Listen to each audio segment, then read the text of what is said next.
el caso de la joven Antoniesca Avilés, acusada por dar muerte a la jovencita Gabriela Nicole Prats, permanece en el Tribunal de Adultos. ¿Apelará la defensa? Lo analizamos hoy. Asesinato a plena hora de la tarde dentro de una reconocida farmacia estremece al país. También lo analizamos. Oye, ¿y qué les parece Caimán al plato en esta Navidad? Hablamos sobre eso y más en Jugando Pelota Dura. Te traje la trulla tuya, te traje la trulla tuya, con cariño y sabrosura, y tengo a los parranderos jugando pelota dura, y tengo a los parranderos jugando pelota dura. Te traigo la trulla tuya, te traigo la... Saludos amigos, soy Laisa Torres en sustitución del compañero Ferdinand Pérez. De inmediato les presento a Denis Pérez y Silmari Fleming, que estarán conmigo esta noche. Saludos. Saludos Laisa, saludos Denis y nuestra audiencia. Saludos compañeros y saludos a todo Puerto Rico. Bueno, ¿han comido o han tenido la oportunidad de comer carne de caimán, Silmari? Sí, yo comí. Yo comí ¿Sí? hace como ¿Sí? Navidad que el muchacho trajo pasteles de caimán. ¿Y tú te comiste eso? Yo comí pasteles de caimán. ¿Y todo bien? Buenísimo. Buenísimo. Y no me morí. No, claro, estás Obviamente aquí. estoy aquí, ¿verdad? Estás aquí. Bueno, la ley para Yo el manejo paso. de especies introducida por el Departamento de Recursos Naturales para atender, ¿verdad?, la población invasora de este tipo de especies. Hablamos de caimanes, de serpientes, pues provee para la caza y dirigida hacia la venta de carne y pieles específicamente. Con nosotros Ángel Atienza y compañía, director del Centro de Detención de Especies Exóticas del Departamento de Recursos Naturales y Ambientales. Atienza, saludos. Gracias. ¿Qué tenemos aquí? Tenemos un caimán, una especie mediana. Y está un poco tamaño. activo y yo me voy a mover porque no sé qué pueda pasar. Un poco activo, lo que pasa es que resbala. Él no quisiera estar aquí, pero bueno. El animal introducido aquí hace muchísimos años, ha convivido con nosotros por los 50 o 60 años aquí. Gracias a Dios nunca ha habido un incidente de heridas o mordeduras a personas que estén sueltas. Pero pudiese morder, Bueno, pudiese atacar. Sí, es un animal salvaje. Es un animal salvaje. No te muerdas. Tratamos de mantenerlo. Sigo moviéndome para acá. Pero si es un animal salvaje, la gente no debe tratar de capturarlo. Es la realidad. Sin embargo, la ley permite que los animales, como en este caso los caimanes, que se consideran dañinos, se puedan entrampar y destruir. Lo que pasa es que la gente pues consume su carne. Denis la probó ya en una ocasión. Sin embargo, no se puede vender. Es importante que la gente lo sepa. Esta carne no son animales criados en granjas de caimanes, son animales que acumulan metales pesados, igual que hay muchos peces que se crían en los ríos. Es un animal que es carroñero, la verdad que este animal come lo que haya en los ríos, animales que se mueren, comen... O sea, que no sabemos ratas, el valor nutricional aves. de ese tipo de carne. No, pero Pero tampoco el de las vacas y nos comemos las carnes. Exacto, pero la gente lo consume. Lo que pasa es que no se puede vender. En el caso de la vaca, pues son carnes que están aprobadas, pero en el caso de los caimanes, no se puede vender. ¿Cuán joven es este Puede caimán? estar como en 3 años o 4 años. Pero se ha capturado aquí cosas más grandes. Hasta 7 pies, dicho Hasta sea de 7 paso, pies. en Puerto Rico, debido al tráfico, se han cogido 3 cocodrilos ya.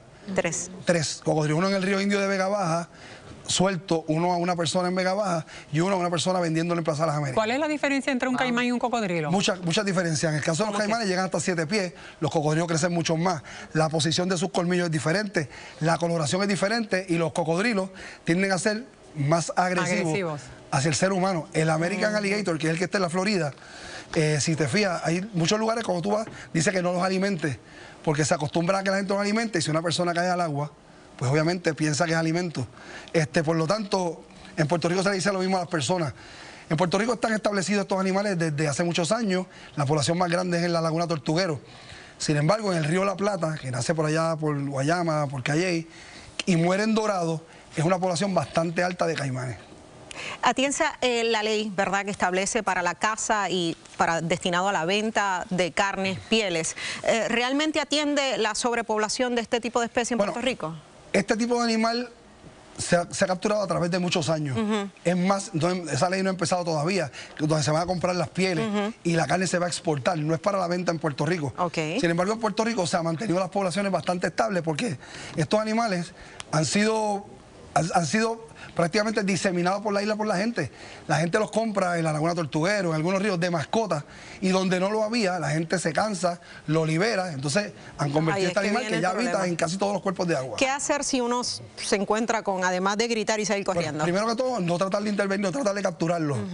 Si una persona identifica en un río, en una laguna, en un lago, un montículo de arena, como de un pie de alto, un poquito más, y de paja, y encuentra un caimán que está cerca o sobre el nido, es una hembra. Esto protege el nido como los pollitos a la gallina, como nosotros, nuestros hijos. O sea, si tú pasas el perímetro que ella te da, va a venir y va a morder a una persona. Gracias a Dios no ha pasado en Puerto Rico hasta el momento.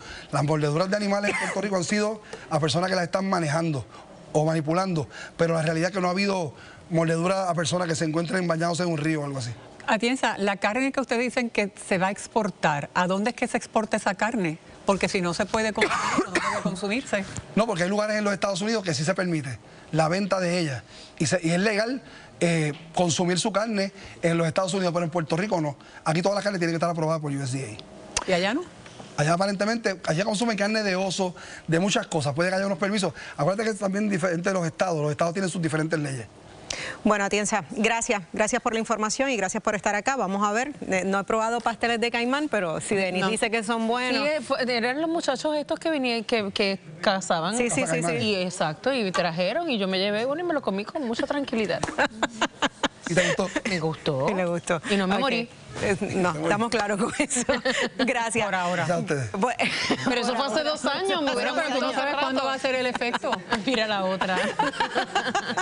Bueno, amigos, en otros temas, el regalo no sustituye la pensión alimentaria. En Puerto Rico, casi el 48% de padres o madres, ¿verdad?, bajo ASUME deben pensión alimentaria. Vamos a ver el siguiente resumen. Atención papá o mamá bajo la Administración para el Sustento de Menores. Una idea equivocada es asumir que durante esta época navideña, los regalos que realiza la persona custodia pueden sustituir el pago de la pensión o ser acreditados a la misma. ASUME aclaró en que la compra de regalos de Navidad no constituye un gasto que se tome en consideración para el cómputo de la pensión alimentaria, ni es base para solicitar un aumento. Datos publicados en febrero de este año indican que un 40% de padres custodios mantiene deudas en ASUME. 161.631 casos se mantienen activos en el Departamento de la Familia, lo que refleja que 210.740 menores no reciben pensión. Bueno, y de hecho me encuentro con la licenciada María del Mar Mateo, administradora de la Administración para el Sustento de Menores ASUME. Gracias, licenciada, por estar acá. Gracias para mí, gracias por la oportunidad, para mí es un placer. Bueno, esos datos que comentábamos en el reportaje son de febrero, ¿verdad?, de la transición gubernamental. Hubo una reducción y tenemos los datos de los deudores en estos momentos de ASUME. No sé si los tenemos aquí en pantalla, sí. 153.385 casos activos, 99.258 casos de menores de 21 años y deudores o retroactivos, 55.392. Sí. Para explicarlo, Ajá. Casos activos son casos que permanecen abiertos en nuestro sistema, pero que son ya adultos, ¿verdad? Jóvenes adultos, que adquirieron a la mayoría de edad, pero por alguna razón no ha terminado el término prescriptivo, no han solicitado el cierre de caso o hay alguna deuda. Y esos casos permanecen abiertos en nuestro sistema. De menores de edad, la cantidad es la que dice en pantalla, 99.258. Y de entonces ese número, el 55.392, son con algún tipo de deuda. Voy a hacer la diferencia entre algún tipo de deuda y retroactivo, porque retroactivo es que un proceso de pensión alimentaria puede tardar tal vez 6 meses en establecerse esa orden. Pues se crea ese retroactivo porque las pensiones son efectivas en el momento en que se solicitan y se retrotraen a esa fecha en la que se solicitan y se establece un plan de pago para esos meses. Si comparamos con números de años anteriores, esto implica que ha habido una reducción. Sí, o sea, de que hecho, se han atendido los ya casos. llevamos años en una reducción de un 28% de los casos del sustento de menores como tal en general. Así que ha habido una reducción en caso de ASUME. En esta Navidad, ¿verdad?, han hecho hincapié en que el hecho de hacer un regalo de Navidad no implica que lo voy a reducir del pago de pensión. Sí, pareciera sentido común, ¿verdad? Obvio, pero no, la realidad es que durante la época navideña recibimos un sinnúmero de solicitudes solicitando se acrediten los regalos como pago de la pensión alimentaria. Y eso no es así. Y eso no es así. El mensaje de la ASUME es, este regalo no sustituye la obligación alimentaria, ¿verdad? Ese menor necesita recibir su pensión alimentaria a tiempo para cumplir con sus obligaciones, esa persona custodia que administra esa pensión alimentaria. alimentaria, sea mamá o sea papá, gastos de educación, gastos de vivienda, gastos de cuido si fuera exactamente. Así que no sustituye, un regalo no sustituye. Claro está, el mensaje es que igual que una persona custodia hace el esfuerzo para darle ese regalo a ese menor, también lo haga la persona no custodia, porque como le aplica a la no custodia a la custodia, los regalos no forman parte de la pensión, así que el esfuerzo va a las dos partes. Se querellan mucho, reciben muchos casos, ¿verdad?, llamando la atención sobre el particular. Sí, recibimos, yo antes de este rol de administradora fui juez administrativa y recibía un sinnúmero de solicitudes en revisión de acreditar pagos, regalos en concepto de pensión alimentaria. Y la realidad, por eso queremos llevar el mensaje, no queremos en esta época navideña poner al menor en una situación, en un proceso complicado entre dos adultos. Difícil, incómodo, así ¿verdad? Mismo. El llamado es ese. El llamado es ese, y a compartir. Yo creo que la mejor forma de estar presente en la vida de nuestros menores es cumplir con el sustento y estar. Ese es el mejor regalo que podemos darle a nuestros hijos. Obviamente, y cualquier duda, cualquier aclaración, pues diríjase a SUMES, a las autoridades que están ahí para atenderle. Estamos siempre a la orden y con la misión de educar y servir. Definitivamente, y gracias por eso, licenciada. Gracias a usted. Un placer. De inmediato, amigos, vamos a pasar con Kimberly. Gracias, Laisa. Yo hoy me movilicé del estudio al Parque de las Ciencias porque hoy Teleón se está celebrando su Upfront y ya mismito, señores, vamos a estar viendo cómo está de encendido esto. Le anticipo que tenemos una pica para que todos nuestros invitados puedan jugar y disfrutar en familia. Pero quédese con nosotros porque al volver, las declaraciones de la ex abogada de Antoneyska destapan una serie de señalamientos sobre el documento. ¿Qué sucederá? Lo analizamos. Además, un asesinato de película preocupa a los puertorriqueños. ¿Será esto ahora uso de costumbre? También lo estaremos discutiendo. Y Jorge te dice la verdad sobre la infraestructura. ¿Se podrá recuperar o ya estamos muy tarde? Quédese con nosotros, eso es Jugando Pelota Dura. Te traje la trulla tuya, te traje la trulla tuya, te traje la trulla tuya, con cariño. Bueno, amigos, Jorge Colbert, a través de Lo que no te dicen, nos ha presentado cifras impresionantes, ¿verdad?, sobre la desigualdad social y la pobreza en Puerto Rico. Ahora bien, hoy nos habla de cómo la infraestructura puede ser una herramienta vital para atender este asunto. Adelante, Jorge.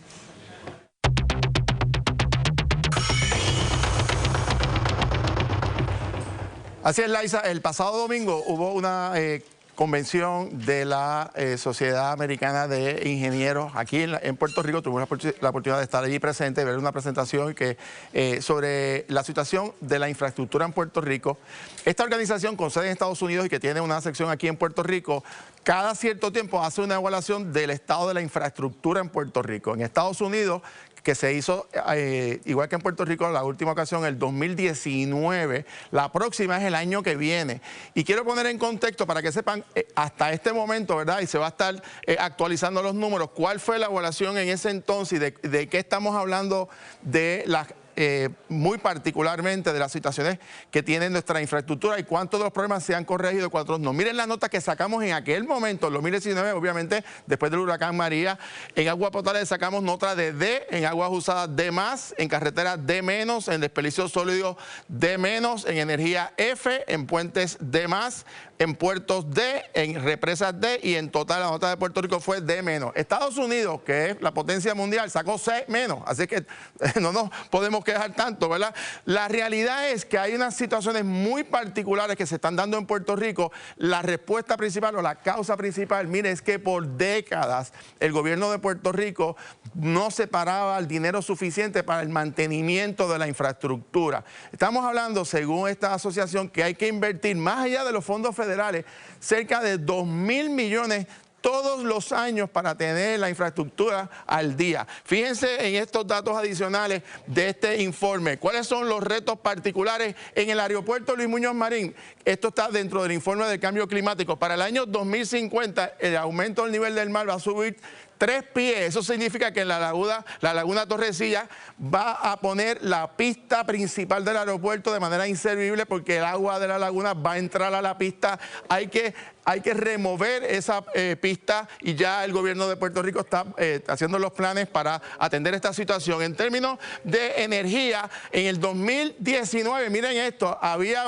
toda una crítica porque estaba 19 centavos el kilovatio hora, ahora está 27, así que aumentamos 8 centavos comparado y la gran dependencia de fuentes fósiles sigue siendo un problema en Puerto Rico, aunque ha habido un adelanto significativo, más de 1.000 millones de energías renovables.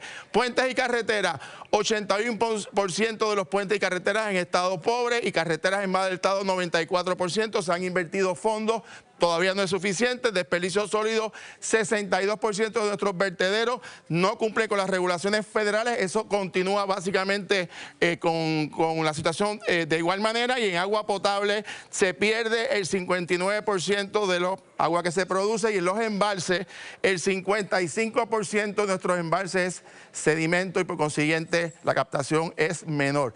¿Cuánto se ha adelantado? ¿Qué debe esperarse para el próximo año? ¿Y por qué se tarda tanto los proyectos de infraestructura? Para hablar sobre eso está con nosotros Jesús Santa, ex representante del Partido Popular Democrático, expresidente de la Comisión de Hacienda y además es ingeniero de profesión. ¿Cómo están? Saludos, muy bien. ¿Por qué es tan difícil sacar los proyectos de infraestructura? De hecho, al día de hoy, de los 86.000 millones que asignó el Congreso para infraestructura, solamente hemos utilizado cerca de 36.000 millones de dólares. Quiere decir que hay 50 billones sin usar todavía. ¿Por qué se tarda tanto? Mira, como tú planteaste, la cuestión de la ineficiencia o las deficiencias de la infraestructura viene por un mal mantenimiento, o sea, no se le ha dado el mantenimiento adecuado a toda la infraestructura del país. No es único en Puerto Rico, pero nosotros tenemos que ocultarnos de la isla. Segundo, a nivel de lo complica los huracanes y los temblores, que afectan entonces mayores esa condición de la infraestructura, y de la contestación que tú estás pidiendo, mucha burocracia. Yo he estado un poco envuelto en la dinámica de estos fondos federales y la realidad es que la burocracia federal y las exigencias que se da para poder utilizar ese dinero es complicada, uno. El otro factor es la disponibilidad de la mano de obra y las compañías para poder llevar a cabo proyectos de construcción aquí en Puerto Rico es limitada. Cuando hablamos de pobreza, de inequidad social, que nosotros hemos tenido múltiples presentaciones, quizás el instrumento más importante, quizás no, el instrumento más importante para cambiar esa realidad en muchos municipios de Puerto Rico es precisamente invertir en infraestructura, vivienda, agua, luz, tecnología, internet. ¿Por qué no se ha hecho un plan estratégico, sobre todo para los municipios que están más rezagados? El área sur, representamos aquí la montaña, en términos de los planes que se hacen de ingeniería y con estos fondos, ¿cómo podemos atender esa pobreza extrema que todavía tenemos en Puerto Rico? Mira, yo creo que tenemos que mirar lo que pasó en el siglo pasado, desde los 50 en adelante, donde había un plan. Es obvio que un gobernador no va a poder hacer las cosas completamente, pero si hay un plan, tiene un seguimiento. El mejor ejemplo es la autopista. La autopista fue inaugurada por distintos gobernadores porque había un plan de por dónde iba y cómo se iba a hacer. Así que yo creo que ese tipo de proceso hay que hacerlo con energía eléctrica, con acueductos, obviamente carreteras, y no solamente reparar lo que está dañado. También tenemos que, dentro de que salido la quiebra del gobierno, o por lo menos después del plan de ajuste, ir separando el dinero necesario para darle mantenimiento a este tipo de infraestructura, porque parte del problema es que no se le daba mantenimiento, o si se le sacaba el dinero, se sacrificaba el mantenimiento para hacer otras cosas. La clave que entonces que está planteando es que tenemos que hacer una estrategia que no estén sujetas a los ciclos electorales, que se pueda continuar en diferentes administraciones. Tiene que haber un plan. Porque un plan de infraestructura va a coger 8 o 10 años. Posiblemente más de una década. Gracias por estar con nosotros. Sí. Pasamos con Laisa. Gracias, Jorge. Bueno, amigos, Antoniesca Avilés, la jovencita acusada por el asesinato de Gabriela Nicole Prats, permanecerá en el Tribunal de Adultos. Así se determinó hoy. ¿Qué alternativas le quedan a la defensa? ¿Apelará a esta decisión? Vamos a estar hablando todo esto con un panel experto. Además, Anabel Torres Colbert llega directo al punto hablando sobre este caso. Pero mientras, vamos a pasar con Kimberly. Gracias, Laisa. Yo continúo todavía aquí en el Upfront de Tele 11. Esto está encendido, tienes que venirte para acá. Miren cómo está el ambiente a esta hora. Ya han comenzado a llegar los talentos, nuestros clientes y amigos. Así que más adelante tendremos un reportaje en directo, ¿verdad? Desde aquí, así que quédese con nosotros. Pero vamos a hablar de un tema que está preocupando a cientos de personas. Los gatilleros ya no escatiman en el lugar donde abren fuego. Hasta una farmacia ahora es el blanco. Esto será un patrón que continuará, lo analizamos. Además, el presidente de Luma podría renunciar. ¿De qué se trata todo esto y qué lo hizo quizás tomar esta decisión? Vamos a estar analizando todo esto en este programa de Jugando Pelota Dura. La imputada regresó al tribunal para conocer si será juzgada como menor o como adulta. La jueza no acogió la petición de la defensa, no pasa al tribunal de menores. Eso la juez no lo tomó en consideración. Nosotros intentamos hacer un ofrecimiento de prueba al principio, no se nos permitió. La ley obliga y eso fue lo que hizo la juez. La ley no dice nada de que tengan que considerar ningún elemento mental.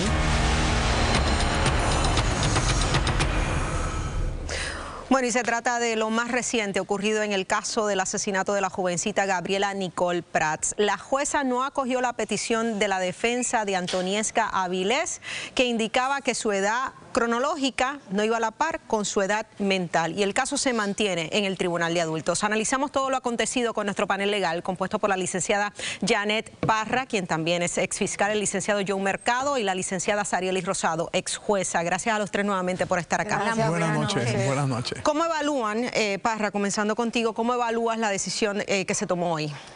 Bueno, yo pienso que es una decisión acertada. Es claro, ya la jurisprudencia dice que el Tribunal de Menores pierde autoridad sobre un menor en una circunstancia específica. Primero, pierde jurisdicción cuando cumple los 21, pierde autoridad cuando tiene 18 y comete delito, y cuando es imputado de un asesinato en primer grado y ya ha cumplido los 15 años. Esa falta de jurisdicción es irrevocable. No significa que Antoniesca no tenga probabilidad de probar su imputabilidad. Lo que pasa es que lo tiene que hacer como adulta bajo las reglas 74 del procedimiento criminal. ¿Se puede apelar a esta decisión? Totalmente. Se puede ir en cercioraria al tribunal apelativo. Hay un término para eso que establecen las reglas. Lo que dice la licenciada Parra es correcto. La juez resolvió correcto en derecho a base de lo que se le pidió, porque el derecho es rogado. Aquí tenemos los artículos 38, 39 y 40 del Código Penal que van a la médula de esta controversia. De hecho, la fiscal hoy le regaló la clave del examen a la defensa y les dijo, mire, si ustedes lo que están buscando es la inimputabilidad que define el artículo 40, que lo que dice no es imputable de un delito a aquella persona que al momento de cometerlo sufría de alguna incapacidad mental. Obvio, al momento de cometerlo, y eso hay que probarlo, pero el derecho es rogado. Pidan eso, a ver. Pidan eso en el tribunal. Claro, a ver qué ella resuelve.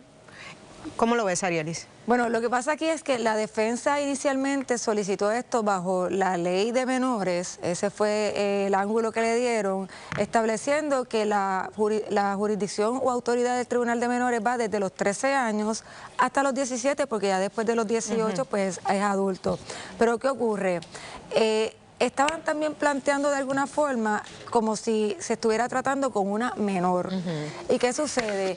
En el caso donde ya la jurisdicción automáticamente se pierde cuando le radican asesinato en primer grado, la controversia es si se debió de haber planteado de esa forma bajo la ley de menores o al amparo, como dice el compañero, del Código Penal bajo la inimputabilidad. Así que lo que implica básicamente es ¿cuál fue la ley que utilizaron? En este caso utilizaron la ley de menores. El Código Penal también provee para lo mismo y además ciertamente pueden ir en cercioraria al Tribunal de Apelativo y después al Tribunal Supremo. En este caso, para estar claro, ¿verdad? La jovencita Antoniesca tiene 18 años ahora. Sí. La defensa alega que ella tiene menos de 15 años a nivel cognitivo, a nivel mental, utilizando pruebas del Departamento de Educación de hace años atrás.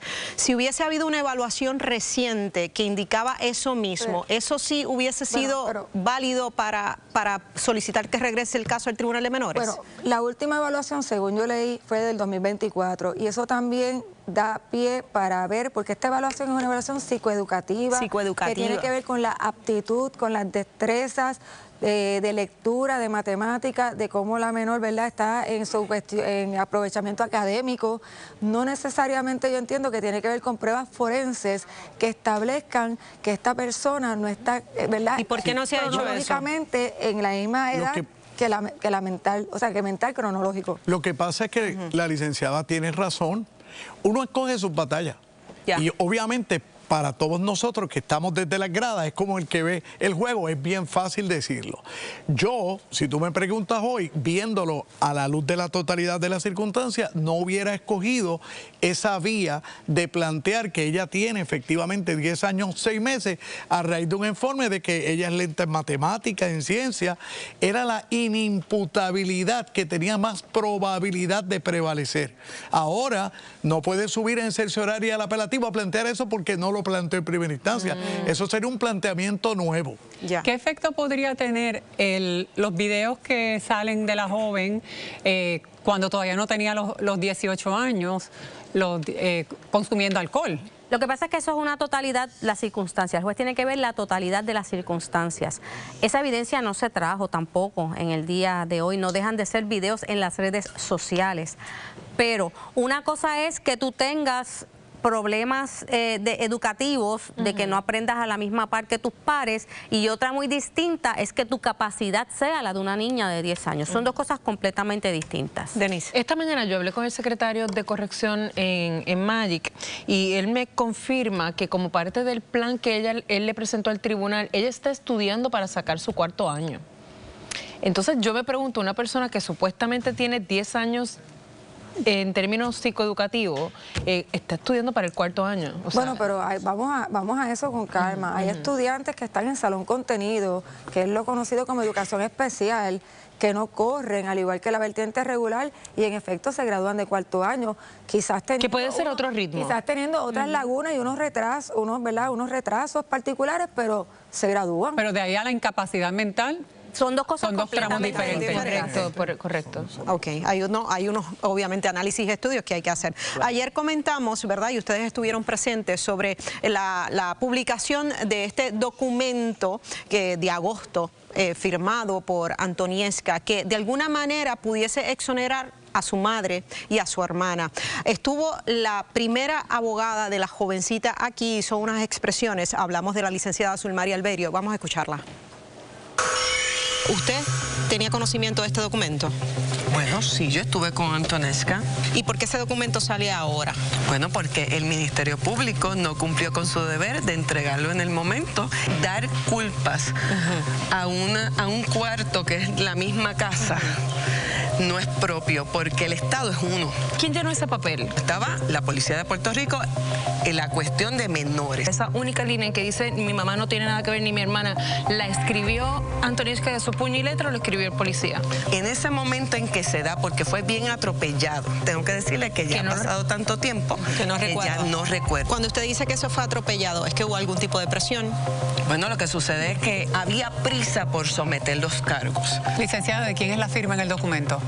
Bueno, mía no es. ¿Pero usted sabe de quién es la firma? Porque usted estaba allí. Se ve que es el nombre de lo que es la trabajadora social. Bueno, y sobre esto vamos a ir directo al punto con la licenciada Anabel Torres Colbert. Anabel, estuviste ayer aquí, viste las expresiones de la abogada. ¿Qué te pareció? Cuando comenzó todo este caso y la licenciada compareció como abogada de ambas imputadas, yo fui de las pocas aquí que se atrevió a decir, ella va a tener un conflicto en la representación dual, porque como que nadie quería verla dar el brinco.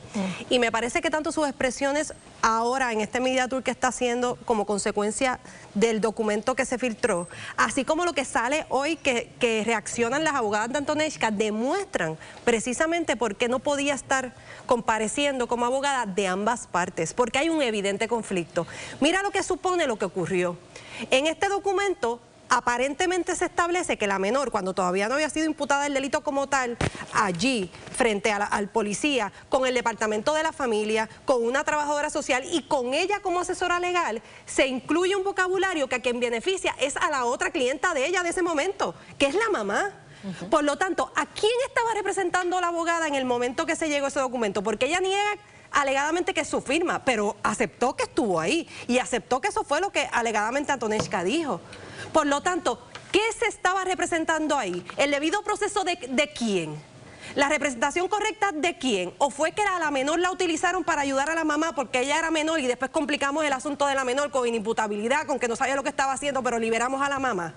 Y ponen cuestionamientos, no solamente la representación de la abogada, sino también cómo quizás se utilizó esa dualidad para contaminar de alguna manera el proceso y que esté pasando lo que está pasando. Porque mira lo que está pasando. Quien de momento filtra el documento es la defensa de la mamá, o por lo menos se presupone como parte de toda esta discusión.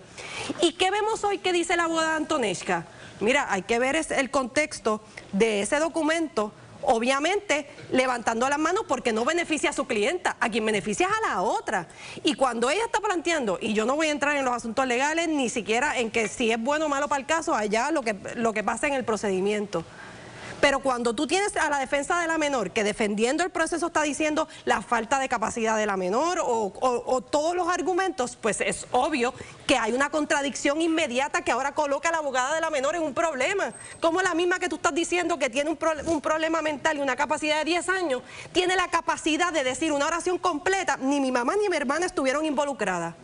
Pues evidentemente hay un problema que se creó desde que la misma abogada estaba representando a las dos partes. Y por eso, pues no sé cuál es el interés último de que la abogada esté haciendo estas expresiones. Me parece algo irresponsable con todo el proceso y que de alguna forma afecta aún más un caso que no necesita que estemos opinando ni metiendo la cuchara, porque aquí nadie se le olvide que hay una menor asesinada. Y nosotros los abogados no nos podemos prestar para eso, porque esa no es nuestra función. Y creo, y lo pongo ahí como interrogante, de realmente qué fue lo que pasó, a quién se estaba representando, quiénes estaban allí y cómo están tratando de contaminar el proceso, porque en la medida que los dos procesos están viendo distintos y obviamente lo que beneficia a una le afecta a la otra. Punto interesante, Anabel. De hecho, tenemos las expresiones y la reacción de los abogados actuales de la jovencita Antonieska sobre lo que se dijo ayer aquí de la pasada abogada y también la reacción de nuestro panel. Con eso regresamos luego de la pausa, pero antes pasamos con Margarita. Gracias, Laisa. Usted votó allá en su casa, en la encuesta Claro. La pregunta, ¿cómo percibes el caso contra Antonieska Avilés? Anote, 52% opinó que tienen un caso sólido. Le damos las gracias a todos por participar. Mientras en las calles el crimen ya no distingue, señores, entra a los lugares que usted y yo frecuentamos. ¡Qué peligro! Y el Senado decide el futuro de nuevos nombramientos que siguen en el limbo. Sobre todo eso venimos con el análisis. Amigos, seguimos con nuestro panel legal compuesto por la licenciada Janet Parra, también por el licenciado Joe Mercado y la ex jueza Sarielis Delgado. Rosado. Sabía, Rosado. Gracias nuevamente por estar acá y obviamente queremos la reacción de ustedes, ¿verdad? Al manejo de este documento que sale, ¿verdad? Y las expresiones que hizo la primera abogada de Antonieska ayer en este programa, desconociendo, ¿verdad?, quién había firmado y obviamente por qué ese documento no llegó a donde tenía que llegar en el momento correcto. Parra. Bueno, primero que todo tengo que decir que si ella estaba allí como abogada de ambas sospechosas, porque hasta ese momento no habían sido imputadas de delito, ella tenía que velar por los derechos de ambas. Tenía que asegurarse que se le hubiesen hecho las advertencias. Yo, con todo el cariño que le pueda tener a la compañera fiscal, le pregunto qué era lo que ella estaba haciendo allí, porque tú como abogado jamás permites que un cliente tuyo haga una manifestación que podría considerarse como una confesión. Es que, ¿cuál es la pregunta, gente? No, esa no se la va a contestar. Esa ella no se la va a contestar. Que me firme este documento, no, ese documento ella no se lo va a hacer. O sea, tienes una abogada que está allí velando los intereses de ambas, pero ¿cómo veló por esos intereses? Además de eso, ella sabía a la hora que era la conferencia de prensa, se acordaba que eran las 9, que eran las 10. Pero no se acordaba de quién firmó el papel. Pero no se acordaba que su clienta hizo ese documento.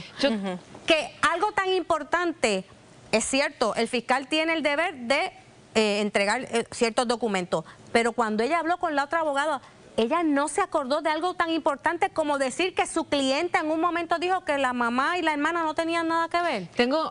Tengo una pregunta y es con relación, o sea, es cuando Antonieska dice que ella no tiene, que la mamá y la hermana no estuvieron involucradas, ¿eso podría ser considerado una admisión de que ella sí? Bueno, no. Lo que pasa, bueno, ¿no? Yo lo que entiendo es lo siguiente, aquí hay que ver en qué escenario se da eso. Si hay un escenario donde le están le están haciendo un interrogatorio después de hacerle las debidas advertencias, y si es así, hablando exactamente de estos hechos ocurridos, ¿qué podríamos decir cuando dice, hablando de los hechos, si es en ese escenario, mi hermana y mi mamá no tienen que ver? Pero eso es lo único que surge en el documento. Pero ella no dice yo tampoco. Pero el documento no dice yo tampoco. Lo que pasa es que le está Por eso el documento es incompleto, ¿verdad? No se sabe exactamente a lo que se refiere, pero verdaderamente sí excluye de participación de lo que sea a su hermana. Pero es una contestación. Pero no niega la propia, es mi punto, no niega la propia. El documento es incompleto. No dice nada de la propia. Para mí no las excluye tampoco, porque dice, no tienen nada que ver. Ajá, no tienen nada que ver en qué, en el bochinche que yo tenía con Gabriela, o no tienen nada no es específico. Que ver. Es una manifestación completamente incompleta, que obviamente el agente que está haciendo la investigación y que está entrevistando es el que puede dar la información. Pero entonces completa. Si era incompleta no le da la razón un poco a justicia en el sentido de que pues entonces no era necesario. Bueno, completamente, para mí completamente. Es que hay una diferencia entre una confesión que es completa, que relata el hecho, y una admisión. Estirando el chicle un montón, esto es una admisión. ¿De qué? ¿De qué? De nada, porque ella está exonerando a terceros. Y una menor que está incapacitada de 10 años, 6 meses de edad mental, decir la palabra involucrada es algo que tenemos que coger con pinza. Segundo, no están involucradas, como dice la fiscal Parra. ¿En qué? ¿No están involucradas en qué? O sea, ese documento no es suficiente. A mi modo de ver, no tiene ninguna validez. Y ahora no bien, podemos olvidar, si me permite, no podemos olvidar que aquí se trata de un agente de asuntos juveniles. Claro. Los agentes de asuntos juveniles, que hasta ese momento ella se le estaba tratando con una menor, con un agente de asuntos juveniles, y todo lo que haga ese agente de asuntos juveniles es confidencial. Cuando los nuevos fiscales, que por eso es que son nuevos fiscales, porque obviamente los anteriores no hicieron este trabajo, estos nuevos fiscales que son y fueron procuradores de menores, cuando le preguntan al de homicidios, mira, en asuntos juveniles, ¿se hizo algo con ella? ¿Se le entrevistó? Y el de homicidios va donde el asunto juvenil y dice, sí, esto es lo que se hizo en asuntos juveniles. Inmediatamente ellos lo tienen, se lo entregan a la defensa. Bueno, pero yo voy a decir algo en cuanto a eso. Yo entiendo que cualquier manifestación que sea favorable, en este caso a Elvia, había que entregárselo desde etapas tempranas. Claro, eso no significa necesariamente que eso de por sí sea concluyente y que se acabó el caso y ya con esa prueba es suficiente. Yo lo que estoy diciendo es que cualquier prueba o manifestación de la otra, ¿verdad?, de cualquier parte, en este caso de Antonishka, que pueda favorecer a su defensa, se lo debieron de haber provisto. Claro, y no estamos diciendo que no se le tenía que entregar, lo que estamos diciendo es que en este caso específico había un marco de confidencialidad que los otros fiscales no exploraron y estos los exploraron. Una vez advienen en conocimiento, la entregan inmediatamente. Este caso, esta abogada, a la pregunta suya, si el media tour y todo lo que pasó, hay una frase que dice a veces que la prudencia es igual a razón. Y hay otra muy pueblerina, pero muy buena, que dice que a veces calladitos nos vemos más bonitos. De hecho, hoy reaccionaron los abogados actuales de la joven Antonieshka sobre el particular. Vamos a escucharlos. Nosotros conocimos de este documento hace apenas, creo que una semana o algo así, que nos lo entregaron. Creo que simultáneamente con cuando se lo entregan a la otra parte. Aunque ahora cumplió 18, en aquel momento era menor de edad, en donde se la llevan con unos agentes. Nosotros junto con ese documento no hemos visto hoja de advertencia y entonces utiliza palabras como involucradas. Pues tengo que decirle que a mí me llama la atención que una jovencita que tiene unas serias limitaciones, que la encierran en un cuarto y utiliza ese tipo de vocabulario. Me llama la atención además lo que la abogada en el día de ayer expresó, que esa no era su firma. Hay que ver realmente cuáles fueron las condiciones en que se dio esa firma de ese documento. O sea que la abogada pues uno puede inferir que está diciendo que se presionó o se le dijo a la joven Antonieshka Avilés, escribe esto. O le están diciendo, o está planteando cuáles son las garantías de confiabilidad de ese documento. ¿En qué circunstancias se dieron? ¿Cuáles fueron bajo qué naturaleza, en qué cuarto estaba, con quiénes estaban, qué preguntas? ¿Sabemos si eso lo escribió, o sea, si fue consumado? Ahora mismo no sabemos. Bueno, no. Porque la abogada que está de Media Tour no se acuerda. No supo decir nada. Y otra cosa, si te vas a ir de Media Tour, más vale que sepas quién firmó el bendito documento.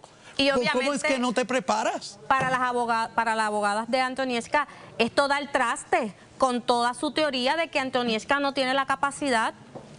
Este documento da el traste. Ellas tienen que obviamente cuestionar de dónde sale el documento. ¿Se supone que el abogado hubiese firmado ese documento? No. No. Allí hay una firma de un tutor ahí. De familia. Hay una firma de un tutor. Del departamento de la familia. Pero ella tenía porque dice DF, después del nombre dice DF. ¿Tú sabes por qué el abogado no firma ese documento? Porque ningún abogado permite que su cliente haga ese tipo de manifestación. Tan pronto llegas allí, él no va a hablar, él no va a contestar. Pero la licenciada no negó que Antonieshka haya dicho eso. Ella dijo, esa no es mi firma y esto fue atropellado y no recuerdo si lo escribió, pero no dijo, no lo dijo. No, de hecho lo validó, esa parte la validó. Exacto, o sea, pero si no recuerda si lo escribió, pues entonces ¿quién fue el que llenó el papel, el documento? No, yo recuerdo, y habría que poner la grabación, la regrabación, como decimos los abogados, habría que ponerlo. Yo recuerdo que ella dijo que ella no sabía quién había escrito la oración. Y de nuevo, si tú vas a ir de Media Tour a hablar de un documento, tienes que refrescar tu memoria. ¿Cuándo lo escribió? ¿Quién lo escribió? ¿Cuáles fueron las palabras que dijo y quién lo firmó? Mejor hubiese sido que hubiese dicho que no estaba allí. Claro. Bueno, licenciados, gracias por la conversación. Obviamente le extiendo la invitación porque este caso va a seguir dando de qué hablar y obviamente contamos con ustedes para el análisis. Mientras tanto, amigos, hacemos una pausa, pasamos con Kimberly, regresamos en breve. Gracias, Laisa. Todavía continuamos transmitiendo en directo desde el Upfront y acaba de llegar doña Lucy con el profesor Smith. Así que, Laisa, prontito tienes que venir para acá y usted tiene que quedarse con nosotros en sintonía porque el Senado evalúa el futuro de los nombramientos. ¿Pasarán el sedazo? Eso está por verse. Además, un nuevo asesinato está estremeciendo al país en plena farmacia. ¿Qué sucedió? ¿Cuáles son los detalles del caso? ¿Será esto una norma que sucederá en Puerto Rico con la criminalidad? Lo discutimos.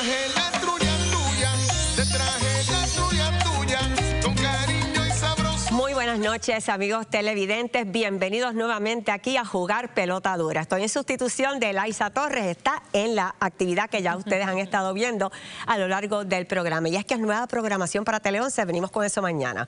Bueno, vamos a ver si estamos listos, ¿verdad? Con Arcángel en una conexión que tenemos con el intérprete de música urbana. Arcángel, ¿me escucha? Sí, buenas noches. Muy buenas noches, gracias por estar con nosotros. Sabemos que el momento es difícil. Arcángel, vamos a poner un poco en contexto, ¿verdad? Porque esta llamada, estamos hablando con el cantante urbano Arcángel, hermano del fenecido Justin Santos. Murió en aquel choque terrible en el puente Teodoro Moscoso en el 2021. La conductora Mayra Nevares, convicta hoy, tiene que enfrentar la cárcel, son 15 años, ya no hay salida en términos de el arresto domiciliario que se había planteado. Entonces le pregunto a usted directamente, Arcángel, ha hecho expresiones en las redes sociales. Usted dice que el perdón quizás hubiera hecho más liviana esta sentencia. Yo recuerdo que día después del accidente, yo estaba en mi residencia en la Florida. Y al otro día por la mañana, ¿no? Pues viajé a Puerto Rico y ese mismo día yo hice un en vivo donde lloré, ¿no? Y me desahogué. Claro. Y le pedí a la señora Mayra que se comunicara conmigo, que yo sé que ella sufría de una enfermedad y es una realidad, el alcoholismo es una enfermedad, y que yo le dije que pues que yo le di gracias a Dios porque la realidad es la realidad. Yo nunca he sido de las personas que le gusta tapar el sol con un dedo. Yo muchas veces fui arrestado por estar guiando bajo los efectos del alcohol y las noticias están ahí. Dios me ayudó, que pudo haber que yo pude haber matado a alguien. Arcángel. Dando exceso de velocidad. Yo le pedí a ella que yo le dije que yo entendía que ella no lo hizo de maldad, que si ella se comunicaba con nosotros y le pedía disculpas a mi madre, hoy en día yo estoy 100% seguro que ella no estuviera enfrentando 15 años de cárcel. O sea que le insisto, ¿verdad?, en la pregunta, clave para usted, para su familia, que Mayra Nevares no hubiera hecho unas expresiones pidiendo perdón, aunque quizás no fueran públicas y fuera usted a través del teléfono. Eso fue clave para que ella tenga que enfrentar la cárcel. Pues mira, yo soy una persona que cree mucho más en la justicia de Dios divina que en la del hombre. La gente puede ver que yo solamente fui una sola vez al tribunal y fue porque mi señora madre me lo pidió tantas veces que pues yo no pude ignorarla, y desde que cancelaron o la pospusieron para otra hora, yo aproveché y me fui, porque la realidad es que ese no es el lugar que a mí, no son los lugares que a mí me gusta frecuentar. Arcángel, no me gusta estar en ningún tribunal. Claro. Sí. Me gustaría en este momento, ¿verdad?, aprovechar que tenemos la oportunidad de conversar con usted en Pelota Dura. ¿Cómo espera sea el alcance de una nueva campaña que precisamente se anuncia hoy, ¿verdad?, de la Comisión para la Seguridad en el Tránsito? Lo utilizan a usted como portavoz, igualmente a su hermano Justin a través de la inteligencia artificial. ¿Usted qué piensa de la campaña en términos de que el alcance pueda ser mucho mayor por ser ustedes portavoces? Pues mira, esto para mí es mucho más grande que lo que le pasó a mi hermano. Lo estamos haciendo por Puerto Rico, porque hay cientos de personas que mueren atropelladas por personas guiando a exceso de velocidad por las influencias del alcohol. Lo que le pasó a mi hermano se puede prevenir, y cómo, educando a los jóvenes. El futuro no tan solo de Puerto Rico, sino de la humanidad completa, descansa en los hombros de los jóvenes. Si empezamos a educar a las personas jóvenes, a esos niños que están a punto de tener su licencia, se les educa que si van a manejar, pasen la llave. Yo creo que todos juntos podemos hacer muy buen trabajo por nuestra sociedad. Y nos parecería muy razonable. Tenemos a Denis Pérez con preguntas. Saludos, Arcángel. Te pregunto, cuando yo vi ese video, te tengo que decir, el anuncio a mí se me pararon los pelos. O sea, no hay manera de que no se te paren los pelos con un anuncio como ese. Y te pregunto a ti, ¿cuáles qué emociones tú tuviste en ese proceso? O sea, ¿cómo tú te sentiste haciendo ese video, ese anuncio? Pues mira, la primera vez que lo vi, estaba en casa y tenía a mi familia al lado. No recuerdo bien qué era lo que estaba haciendo, pero sí estaba mi hija y mi esposa y uno de los nenes míos. Y cuando yo pues me envían el video de mi hermanito, no te voy a negar que me tuve que parar y salí de la casa, porque yo trato de que mi familia pues me vea muy poco llorar, ¿no? Sí, usted es el fuerte de la familia, pero coincido con Denis que pues es estremecedor cuando vemos y escuchamos esta nueva campaña. No lo puedo imaginar, no me lo puedo ni imaginar. Sí, y le quiero agradecer infinitamente porque sé que el momento es difícil, así que gracias, Arcángel, por conectarse con nosotros en un momento como este. Muchas gracias, de verdad. Vamos entonces nosotros de inmediato acá a continuar en el estudio después de haber escuchado, ¿verdad?, las palabras de este intérprete que no es reggaetonero en este momento, es hermano de una persona que murió víctima de una conductora ebria. Vamos con la violencia. Puerto Rico sigue arropado por la violencia. ¿Serán nuestras calles, estará nuestro país preso de esta violencia? Vamos a ver un reportaje que precisamente preparamos para ustedes. ¿Se acuerdan cuando en Puerto Rico la gente de bien decía, cuidado, no pases por ahí, que esa es una zona caliente? Seguramente usted se acuerda. Le digo más, el que no estaba en malos pasos, lo que hacía era evitar cruzar por sitios peligrosos. Desafortunadamente, esa dinámica es parte del pasado. La muerte violenta de un hombre se reportó a las 6:40 de la tarde del domingo. Pero ¿sabe dónde? En una farmacia en Humacao. Se trata de Macaulay Torres, de 30 años. Residía en Fajardo Fajardo y no tenía expediente criminal. Así ocurrieron los hechos, de acuerdo a lo informado por el comisionado de la Policía Municipal en Humacao. El hombre mencionado era perseguido por alegados sicarios. Buscó refugio en la farmacia que encontró en su desesperación, Walgreens, en la avenida Nicanor Vázquez, en Humacao. Allí, en medio de uno de los pasillos, fue ultimado a tiros, quedando irreconocible por la cantidad de impactos de bala en su cara y en todo el cuerpo. Fue una llamada al sistema de emergencias 911 la que alertó sobre disparos en los alrededores de la farmacia. Ya lo ve, la violencia no discrimina. Ahora la gente armada asesina a plena luz del día. Puede ser en un establecimiento comercial, en una estación de gasolina, en el cajero automático y hasta en el interior de una farmacia. La sangrienta escena es investigada por la División de Homicidios del Cuerpo de Investigaciones Criminales de Humacao. Parece otro país. Pasamos de inmediato con nuestro panel para analizar estos sangrientos hechos de la violencia que arropa al país. José Lozada, exdirector del Negociado de Investigaciones Especiales. Gracias por estar con nosotros. Y Janet Parra, la licenciada que ella quiso quedarse para poder comentarnos un poquito, porque todos en Puerto Rico estamos afectados con esta situación, ¿verdad?, de tanta violencia. Comienzo con usted, Lozada. ¿Cómo usted lo ve? ¿No podemos salir ni a la farmacia ahora? Tenemos una gran preocupación, todos los buenos ciudadanos de este país, con la criminalidad y cómo está la criminalidad ahora en estos momentos. Vemos cómo uno puede ir al supermercado, a la farmacia, estando en su casa, viendo televisión, viendo a pelota dura y los hijos llegando y viendo un asaltante a robar.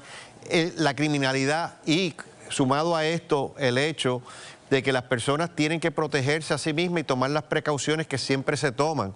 Algunas personas compran un arma de fuego y se aprenden a defender con ella, pero ¿quién espera que estando en la farmacia va a entrar un individuo huyendo de una balacera de 2 sicarios o de 3 o los que sean, sabiendo que las autoridades van ahora a mirar todo ese pietaje fílmico para tratar de identificar a esos delincuentes y poder arrestarlos y llevarlos a la justicia? Es un punto muy bueno. Es como si la gente no le tuviera temor, ya no solo a la muerte, sino a que ellos sean encarcelados. Muy buen punto. Le pregunto, licenciada, me llama la atención también, antes de pasar con las compañeras, que los asesinatos son aún más sangrientos que antes. Es decir, le están borrando hasta el rostro con tantos impactos de bala. Este hombre recibió no solo en la cara, sino en el cuerpo.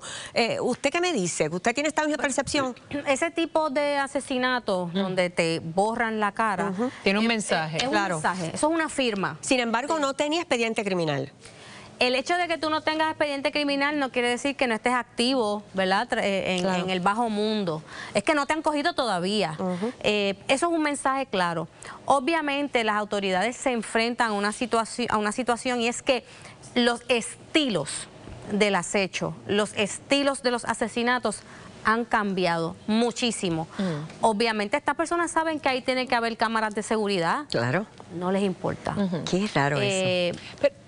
Y esos estilos, como han cambiado tanto, pues la policía entonces tiene ahora que cambiar sus estrategias. Antes habían viejos que ponían unos códigos de ética y no disparaban cuando habían familias, cuando habían personas. Incluso cuando había mujeres. Cuando habían damas, los hijos, se manejaban de forma distinta. Ahora no está esa cultura de aquella ética de los delincuentes. Ahora son muchachos más jóvenes, más atrevidos, con armas de alto poder. Licenciada, cuando usted dice cambiar de estrategia, ¿a qué se refiere específicamente? Bueno, precisamente, antes sabíamos, como dice el compañero Lozada, que habían unos códigos. Por ejemplo, en el bajo mundo no se mandaba a asesinar un policía si el bichote no daba la señal y decía, y había que consultarlo. Eso se perdió. Pero ¿cuáles son las estrategias que hay que cambiar? Usted dijo estrategia de la policía. Bueno, de la policía. Las estrategias de inteligencia, las estrategias de prevención, las estrategias de investigación. Y yo estoy segura, y lo sé, porque me consta que la policía está haciendo para atemperar sus estrategias a las nuevas formas de delincuencia. Usted dirigió crimen organizado en el Departamento de Justicia. Si usted tuviera que elegir algo que es lo prioritario que hay que hacer para trabajar este asunto, ¿qué sería? Bueno, aquí hay que seguir atacando los puntos de droga. y hay que seguir atacando el trasiego de drogas.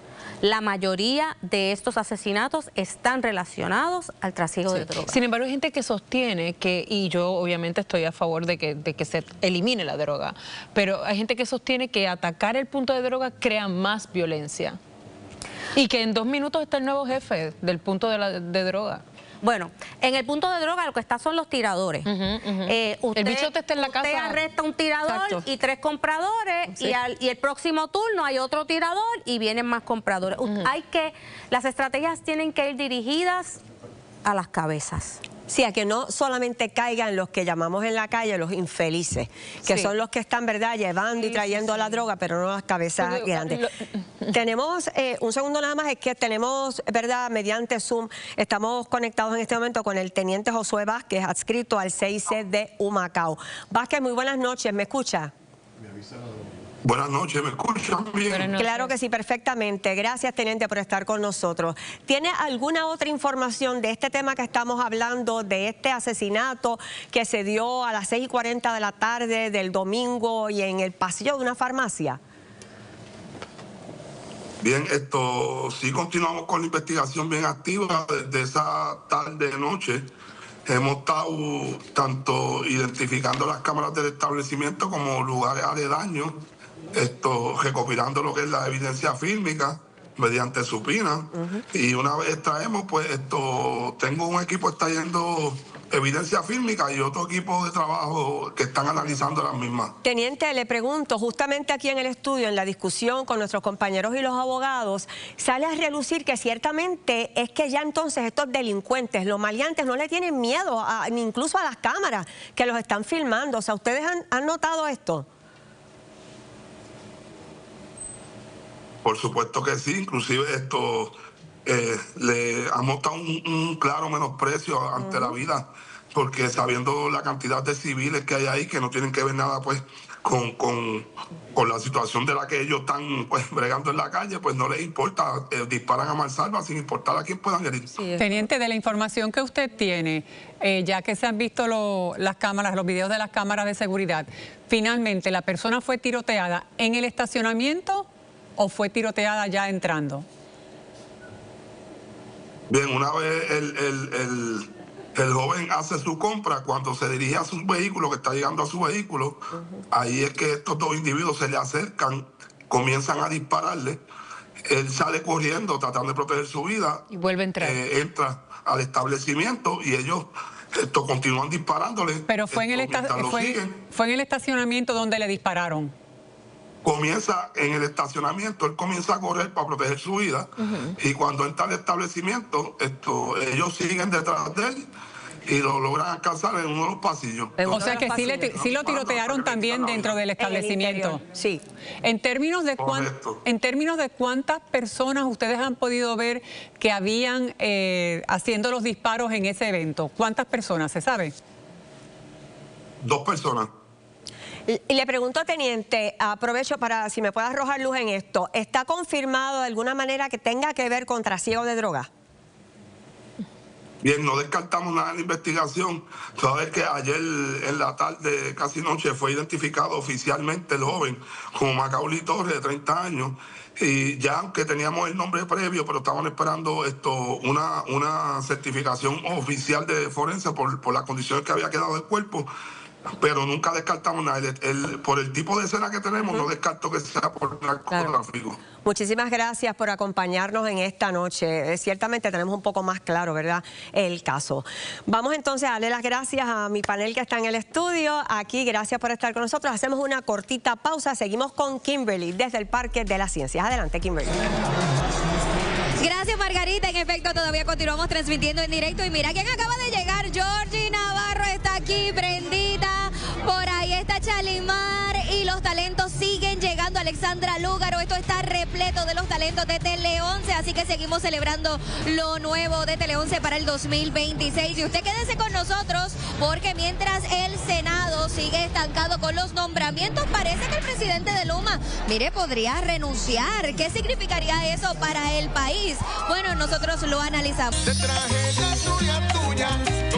Amigos, el Senado ahora sí pone fecha para atender nombramientos. Estamos hablando de PRITS, igualmente DACO y Agricultura. Pero vamos a conocer nuestro panel que tenemos hoy. Miren quién está por aquí, el exalcalde de Isabela, Charlie Delgado, gracias por estar aquí, igualmente Javier Jiménez. Saludos, buenas noches. Y aquí el secretario general del PNP. Exalcalde. Así que mil gracias, exalcalde también, claro que sí. Es que Jorge estoy en el Santini. grupo de los ex. Aquí, este es el panel de los ex. Es más fácil ser exalcalde que secretario del partido. Mira, múltiples ex, pero todos están vigentes con sus expresiones y sus comentarios. Así que vamos de inmediato, quizás a compartir con los amigos televidentes.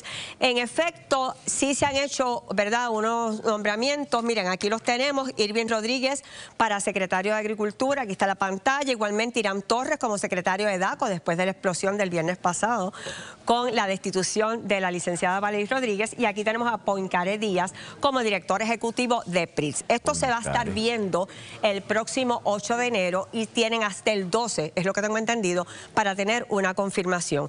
Les pregunto, ¿pasan el sedazo estos rostros que tenemos aquí? Bueno, fíjate, después de haberse anunciado por la gobernadora y ya prácticamente hace un año que tenían más de 8,000 resúmenes para escoger los mejores talentos para Puerto Rico, un año después se continúan haciendo nombramientos, que obviamente pues habla de una crisis en el gobierno, ni hablar de lo que pasó con Valerie Rodríguez, donde obviamente pues uno puede ver que hay una gran desestabilización después de aquellas primarias. Y ese issue político se traslada ahora a la situación gubernamental. Así que yo creo que obviamente es un gobierno que no logra tracción para nada en su ejecución. Javier Jiménez, le pregunto, ¿verdad? Pasar al Senado no es lo más fácil del planeta Tierra ni de Puerto Rico, porque ya lo hemos visto, ¿verdad? Y hay ocasiones que se cuelgan importantes nombramientos. ¿Entiende que estas figuras cuentan con los votos? Bueno, el PNP tiene mayoría en el Senado y definitivamente ya estamos en el segundo año, comenzamos en enero el segundo año de este cuatrenio. No le haría bien a la administración seguir posponiendo estos nombramientos y específicamente el del PRITS, que tiene que trabajar con todo lo que tiene que ver con la tecnología en el gobierno y que sabemos que durante este año pasado ha estado inmerso en diferentes tipos de planteamientos que se han hecho sobre presiones que le han estado haciendo para que otorgue contratos los que han sido nominados. A tal punto que yo no sé si ustedes recuerdan cuando la gobernadora retiró el último nombramiento estableciendo que el presidente del Senado o el Senado no tenía los votos en el Senado para ser confirmado y el presidente del Senado la desmintió. Así que yo creo que si existe pues, el sentido de urgencia en una administración, que 4 años pasan rapidito y el último año todos sabemos que es político, pues yo creo que sí, excepto que tengan unos señalamientos graves, ¿verdad? Deberían pasar. Deben pasar. Sí. Le pregunto a Jorge Santini, me gustaría saber, queda vacante en estos días, ¿verdad?, la silla de asuntos públicos. Le pregunto a usted, ¿qué va a pasar ahí? ¿Estaba sin cabeza eso o hay una persona que está por debajo de la persona que estaba, de Irán Torres? Te planteo lo siguiente, y empatando a lo que los compañeros mencionaron, estas 3 personas, precisamente por un sentido de urgencia para que no se queden acéfalas mucho tiempo o más tiempo esas posiciones, el caballero Poincaré Díaz, que están nombrando para PRITS, es un cyber expert, o sea, un experto en cibertecnología, bien diferente a mí, que me da trabajo usar el celular. Y es una persona que conoce muy bien la agencia, no debería tener problemas en su nombramiento. Irán Torres litigó en DACO, estuvo en DACO. No creo que le fue muy bien allá en DACO. Bueno, lo que pasa, pues le radicaron unos informes y la delegación popular en aquel momento no quiso votarle a favor. ¿Usted cree que pasa también? Sin embargo, no tiene ni querellas, ni tiene ningún señalamiento ético, ni nada. Y Irving es un agrónomo muy conocedor de la dinámica de agricultura, creo que es un excelente nombramiento, no deben tener problemas. ¿Qué va a pasar? Que es lo que me pregunta, con la posición de que deja Irán Torres para ocupar DACO. Público. Se lo asume el secretario del partido. Pues no sé, yo soy el secretario del partido. Pero se afecta, o sea, es decir, o está haciendo ahora mismo me imagino, yo he visto mucho a Jan, uno de los asesores, portavoz, Jan Peña, que ha estado, Jan Peña, que ha estado estuvo aquí el viernes, saliendo mucho y ocupando espacio de lo que es esa portavocía. Así que, pero no sé lo que ha pasado. Y la gobernadora tendrá su prerrogativa de nombrar aquí. Este sábado 13 de diciembre vence el periodo que tiene la gobernadora para aprobar la medida que elimina las escoltas a los exmandatarios. ¿Usted entiende que ella va a firmarla o no? Pues no tengo conocimiento y yo no he querido cuestionar ni preguntar sobre eso. Yo en eso soy... ¿Usted no pregunta y es el secretario del partido? No, yo soy el secretario del partido, pero yo en esas prerrogativas de la gobernadora y de su análisis, yo no entro. ¿Debería? ¿Debería firmarlo? ¿Usted cree que es adecuado? ¿Usted simpatiza con esa idea? Con la idea de eliminar las exmandatarios. Yo creo que aquí, ¿verdad? Aquí se dirimió esto en corte mucho tiempo cuando Hernández Colón y Hernández Colón y Carlos Romero Barceló tuvieron un pleito y un asunto. Yo creo que el caso donde más a mí me llama la atención es el caso de Wanda Vázquez, que fue un caso diferente y que sale por una situación diferente. ¿Usted está a favor o en contra? ¿Está a favor o en contra de que se eliminen las escoltas? No el secretario del partido, yo, Jorge Santini, que eliminen o no eliminen las escoltas, yo no tengo una postura ni a favor ni en contra. Ese soy yo. Déjame preguntarle si es posible, seguimiento, Javier Jiménez, su postura sobre eliminar o no. Bueno, ya lo discutimos anteriormente. La suya es que sí. Pues claro que sí, es un territorio con problemas. Le pregunto a ustedes dos, Charlie y usted, Jiménez, ustedes dos fueron candidatos a la gobernación. ¿Utilizaron escolta en ese tiempo? En el caso mío yo renuncié. ¿Y usted?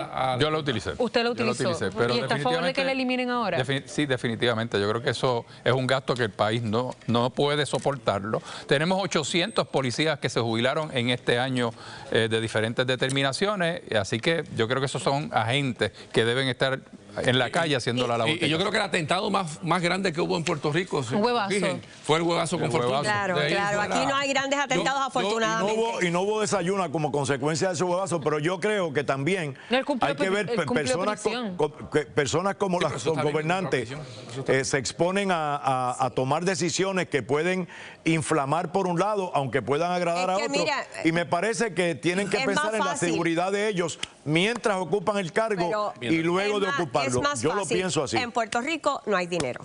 Vamos a darle las gracias a ustedes tres por haber estado con nosotros. Bueno, si no lo están utilizando, no lo hay. Eso es mal utilizado. Gracias a todos por estar con nosotros. Pausamos. Y juntito tengo a Beira Jaramillo, directora ejecutiva de la Sociedad Pro Hospital del Niño. Muy buenas noches. Gracias, Beira. Ay, qué labor inmensa ustedes hacen allí. Se están celebrando 100 años de amor de ese hospital. ¿Es así? Así mismo. Nosotros siempre agradecidos porque Jugando Pelota Dura siempre nos apoya. Y de verdad que ya son parte de nuestra familia. ¿Qué tenemos? Pues mira, por aquí, los sellos de ustedes tradicionales. Llegó la Navidad y llegó nuestra campaña de Navidad. Así que estamos en Plaza Las Américas, en el atrio central, allí detrás de me confunde, yo no estoy acostumbrada a esto, pero detrás de Santa Claus, allí estamos celebrando 100 años de compromiso y amor, y estamos con este año con estas camisas que son hermosas. Está bien bonita. Aquí las modelamos. Mira los colores que tiene. Regresamos a lo que es, ¿verdad?, nuestra razón de ser, que es nuestra población pediátrica. Los sellos que ya los están recibiendo en los hogares. Y con eso vamos a ayudar al hogar. Vamos a ayudar a nuestra casa de salud, y es importante que sepan que se llevan un corazoncito de nosotros. Pues gracias, Vera, vamos a seguir conectados contigo. Nosotros ahora nos despedimos. Gracias a todos.